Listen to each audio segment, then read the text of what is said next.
How's it going, everyone? My name is Roger. And I'm Mayra. Welcome to RN Travels. So in this video, we will talk to you about the places to visit in Kuala Lumpur, Malaysia. We will also mention cost, transportation, and more.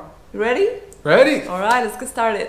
Okay, so let's start off with the famous Petronas Twin Towers. These are the tallest twin towers in the world. It costs you $20 to get up to the top. And there's also a mall on the first floor. We kind of just passed through it just to make our way to the KLCC Park, which is our next destination on the list. Alright, so the KLCC Park is just behind the Twin Towers. There's a playground and water park for kids. It's free of charge. And we also recommend you to get here at sunset so you can see the towers light up and also to not miss the light show there. So around nighttime is also the best time to visit the Brickfields, which is located in Little India. And honestly, we felt like a Bollywood movie right when we got there. There's a lot of clothing stores, street booths, and definitely try one of the Indian restaurants there. The place range from $325 to $675. And as far as lodging in Kuala Lumpur, you could find a really nice place for about $25 per night. We wanted something more affordable, so we found a private room in a hostel with breakfast included for $10 per night. As far as public transportation, it's really efficient if you're traveling long distance. However, we noticed that the Grab app was kind of the same price or sometimes even cheaper for shorter distances. Okay, so the next place to visit is a Thean Hou Temple, and this is a Sanskritic temple. It's really close to the Brickfields. We went walking there and it was about 15 minutes walking. So this temple is really beautiful. When you see it from the front, you get a view of the city. Inside the temple, you're gonna see a blend of modern and traditional architecture. And on the back of the temple, you're gonna see the 24 filial exemplar stories, very interesting, and they're all translated into English, and it's just a beautiful temple to see. Now let's breathe some fresh air at the KL Forest Eco Park. This is a natural reserve in the center of the city near the KL Tower. This is a really cool forest. It has a lot of natural trails, suspense bridges, and we even seen some monkeys while we were there, and it is free. Alright, and for a 360 view of the city of Kuala Lumpur, go to Menara KL Tower. This is where we chose to see the city of Kuala Lumpur instead of the Twin Towers. There's a cost to going here. It's $20 plus $5 if you want to see the clear box.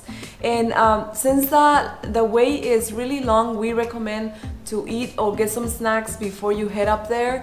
The wait is about an hour before you get to the clear box, and once you're at the clear box, you only have about 2 minutes to see it, walk around and take some pictures.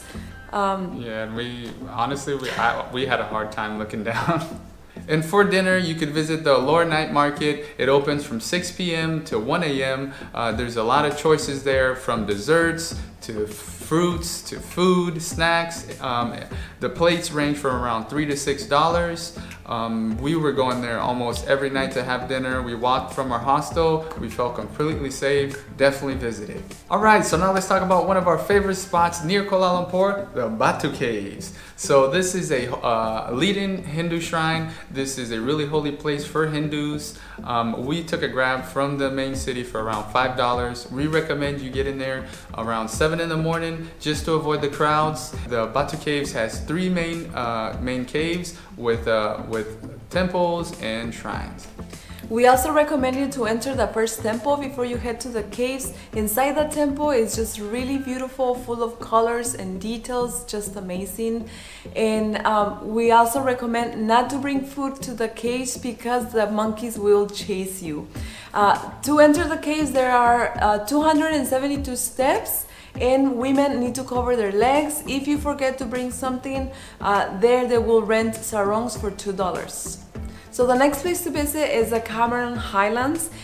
Even though they're not located in Kuala Lumpur, we still recommend to visit. We went there, we took a bus, it took 3 hours and it was $10 per person. Since we only had 1 night and 2 days here, we rented a scooter for $15 for 6 hours. Then we head to the Boh Tea Plantations, and here they have a viewpoint to see the tea plantations. You can also see the people working and picking up the tea. And here they also have a tea house where you can drink some tea, and you might be able to look the packaging of the tea. We also visited the lavender fields. It costs $2.50 per person to enter. We visited mostly to try out the lavender ice cream, which costs $2. Delicious. There's also other plants here. There's a strawberry farm where you can pick your own strawberries. This place is mostly for kids, or if you're with family. If you don't have a scooter, you could always grab a taxi, but the Grab app, it seems like it doesn't work in the Highlands. So our last day in Cameron Highlands, we walked to the Cameron Valley Tea Plantations, and on our way there, some friendly dogs joined us on our walk. So we went to the tea house number 1 and number 2. Number 1 is less crowded, and in our opinion has a better view to drink your tea there because the tables are closer to the edge. However, we visited number 2 first, so here we had our loco tea, and for 2 cups and 1 dessert we paid $10.50. Here you also can buy your wristband to see the viewpoint of the Cameron Valley. And on number 1, you can use the same wristband, but you can actually walk through the tea plantations. We walked for about 2 hours, and honestly, it was a beautiful walk on the tea plantations. We recommend it. Fun. Super fun. So we visited the Highlands on last minute and on the weekend, and the budget hotels were kind of full. They were around $20 per night, but we had a few friends that went through the weekday, and they told us that they found rooms in private rooms in hostel for around $15 per night, and they had a good breakfast included. So go on the weekdays.